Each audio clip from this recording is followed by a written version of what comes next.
The fourth rule to remember: gain control of your dog by using the mental instead of the physical leash. Your first question is going to be, what is a mental leash? And your second, how can I obey the leash law and still comply with your theory? Well, I do not believe the leash law was written simply for the mere act of putting a physical leash on a dog. The law had to be written for the purpose of keeping your dog under control. Now, this is what the mental leash stresses.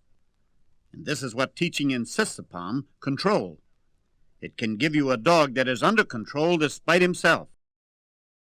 I want a dog that doesn't nuisance bark, doesn't mess up on my neighbor's lawn, doesn't chase cars, doesn't leap fences, doesn't growl or bite people, doesn't fight every dog he sees or chew the legs off the furniture.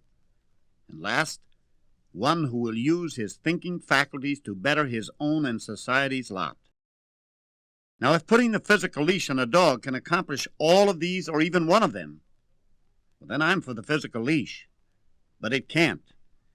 My findings show that it is actually possible for the physical leash without mental control to create some of these very problems. Mental control demands more than having a dog contained only when you are with him. It demands that you guarantee his actions at all other times. If you can't do that, then it's time you did something about it. The physical leash does not guarantee control of a dog. For example, I recently flew a 10-month-old pup from Hollywood to Tulsa to replace my oldest dog. I took him out of the crate at the airport and didn't use a leash on him until 3 hours later when I went into a supermarket.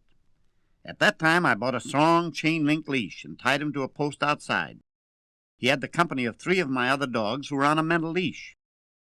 I came out 10 minutes later, and all that was left was 2 feet of that strong leash.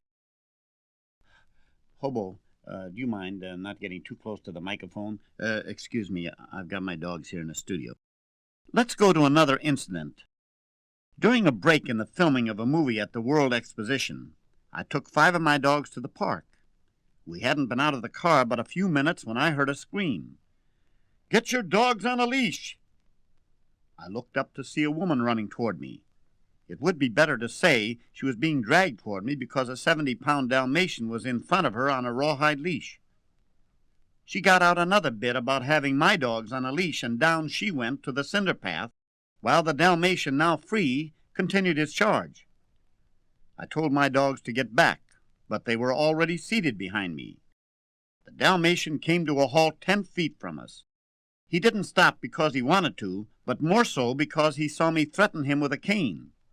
The dog's owner, bleeding from scratches at both her elbows and chin, came up and grabbed her under-control leashed dog, and after a very difficult struggle managed to drag him to her car.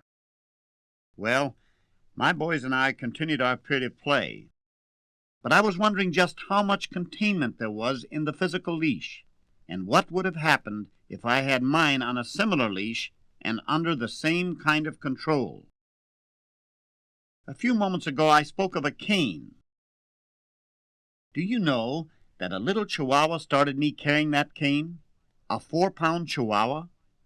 I was walking 3 of my dogs on Will Rogers Beach in Santa Monica during the filming of The Littlest Hobo.